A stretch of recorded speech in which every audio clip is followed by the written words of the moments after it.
Jadi serius saya bisa. Saya bilang semuanya berpotensi dan bisa. Serius? Tapi kan kamu itu kan ketika saya masih dosen kan kamu masih. Assalamualaikum warahmatullahi wabarakatuh. Malam ini saya akan interview dosen cantik.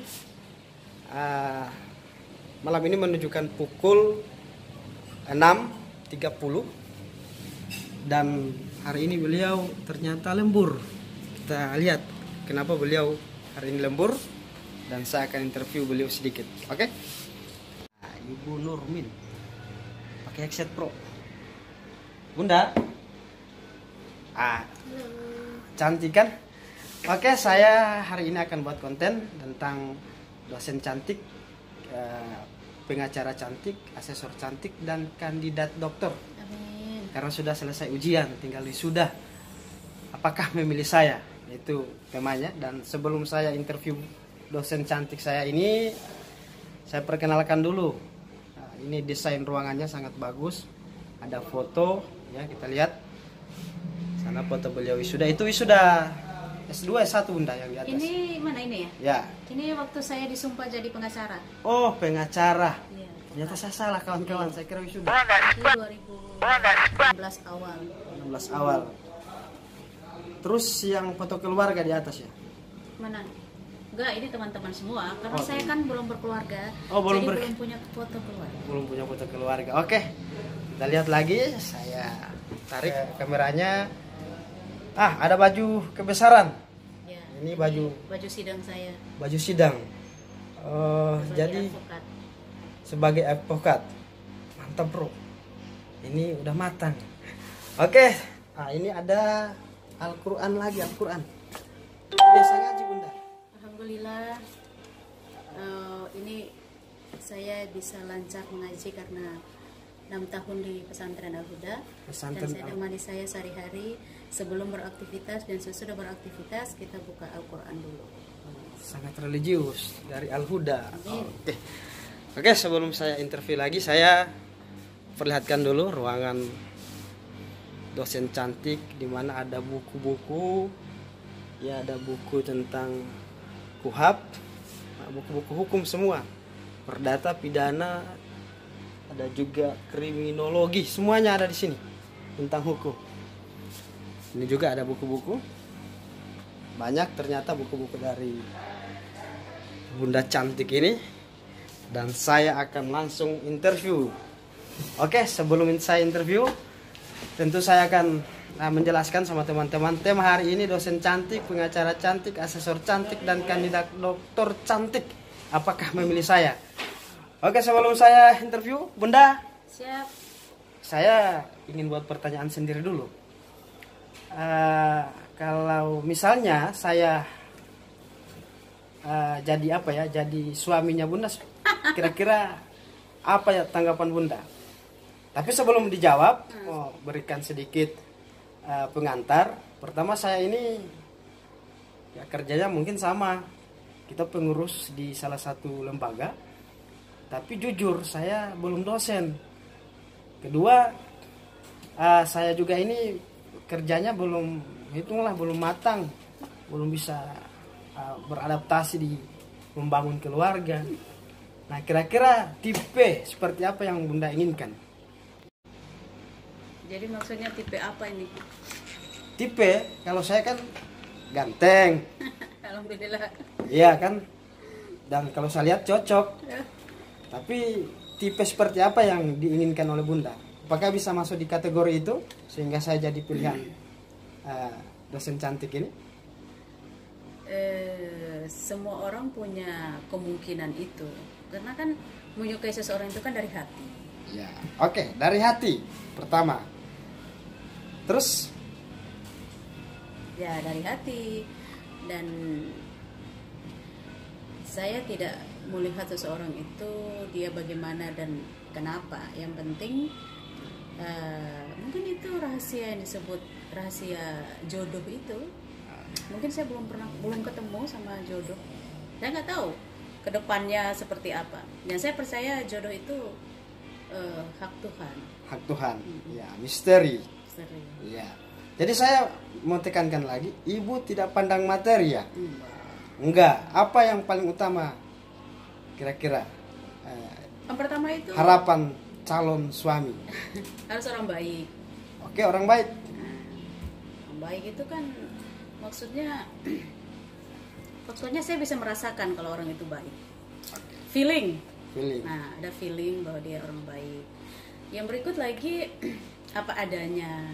Apa adanya. Ada, Mantap bro, apa adanya. Saya juga apa adanya ini. Oke, lanjut. Tidak dibuat-buat. Tidak dibuat-buat ya. Terus yang berikut lagi, terkadang orang itu hanya ingin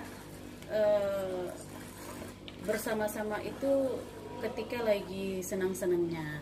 Ya, lagi senang-senangnya. Padahal saya itu pengen orang itu juga ingin melihat dan mendengar saya ketika saya lagi marah. Jadi dia bukan hanya ingin bersama saya di saat senang, ketika saya lagi kesel, lagi marah, dia ada gitu. Dia ada.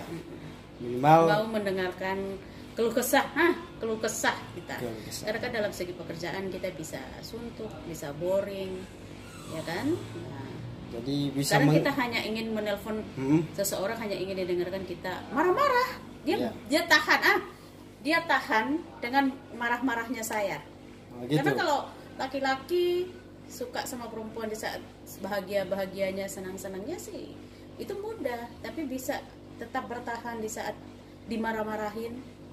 Itu luar. Setelah mendengar penjelasan dari dosen cantik tadi, akan membuat pernyataan tersendiri. Bisa saya buat pernyataan Bunda? Silakan. Berarti saya juga masuk kategori atau bisa masuk di kategori itu? Oh, bisa aja. Bisa? Bisa. Berarti saya bisa nikah ini dengan Bunda? Bisa. Bisa? Kan saya sudah bilang jodoh kan rahasia Tuhan. Tapi kita diberi kesempatan oleh Tuhan untuk menganalisa seseorang yang hidup lama. Karena bagi saya pernikahan itu adalah tujuan hidup yang lama gitu. Kan kita tidak mungkin menikah sama orang 1-2 hari, 1-2 minggu, 1-2 bulan atau 1-2 tahun kan. Jadi saya belum dapat top klimaks tentang calon suami. calon suami. Tunggu. Pertama kan Bunda akademisi. Apakah ingin yang akademisi, mungkin pengusaha, atau di bidang profesi lain, atau bisa jadi pengacara sama-sama? Makanya kenapa saya percaya bahwa jodoh itu rahasia Tuhan. Iya. Saya beraktivitas sudah cukup lama, dari 2002 jadi dosen. Buktinya sampai sekarang saya belum berjodoh dengan dosen. Saya seorang pengacara, saya juga asesor, saya juga direktur kantor hukum. Insya Allah tidak ada halangan bisa cepat jadi dokter. Jadi ruang lingkup pertemanan, pergaulan saya itu luas. Ya. Tapi belum dipertemukan dengan seseorang yang bagi saya tepat ya. Tepat dalam artian yang seperti saya katakan tadi, bahwa dalam hubungan itu bukan senangnya saja, tapi bisa bersama. Kan ada yang bilang suka duka, tapi terkadang kan orang dekat sama kita kan sukanya doang, bukan dukanya. Bukan dukanya, ya. Nah, saya belum